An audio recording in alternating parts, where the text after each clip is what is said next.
I chose to give my speech about Steve Jobs' 2005 Stanford Commencement Address. I think Steve Jobs is an interesting selection because he himself never graduated college. He actually began the speech by stating, "Truth be told, I never graduated from college, and this is the closest I've ever gotten to a college graduation." His key point, or his central message, was stay hungry and stay foolish. He tied this all together by breaking down the speech into three separate points. The first one was connecting the dots. And he led into that with the fact that he never graduated from college, by telling the story as to why. Most people maybe don't know that Steve Jobs was adopted, and his adoptive mother, one of the requirements, or his mother putting him up for adoption, one of the requirements was that their adoptive parents had gone to college and college degrees. Well, originally, the parents that were selected when Steve was born decided they wanted a girl and not a boy. So it fell to his current adoptive parents to take him in.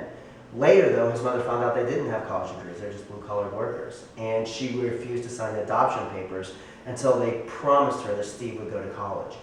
And so that's what they did. So his working parents, his adoptive parents, saved for 18 years to make sure they had enough money to put him through some of the finest institutions that whatever he qualified, he'd get accepted to.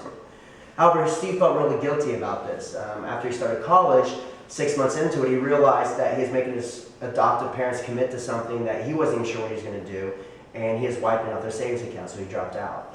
However, he did stay in college for 18 more months, sleeping on the floors of his friends, collecting aluminum cans and turning them in for 5 cents a pop to get money or to get food, and he absolutely loved it.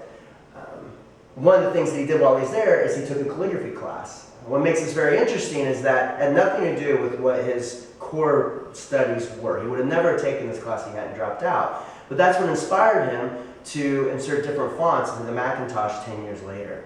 And later was stolen by Microsoft, and now every PC and every Mac has this capability, and all started from his calligraphy class, connecting the dots. He could see it very clearly when he looked back that that was the inspiration, but at the time, he just thought he was doing something for fun.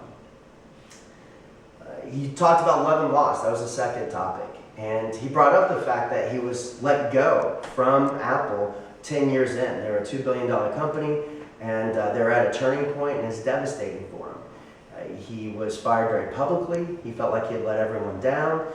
However, this led him to start two more companies. One, Pixar, which I'm sure everybody's familiar with.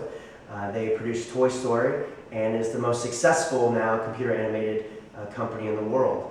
And then he started also Next, which built the software and design software that Apple ended up acquiring later to get Steve Jobs and this core software back into Apple.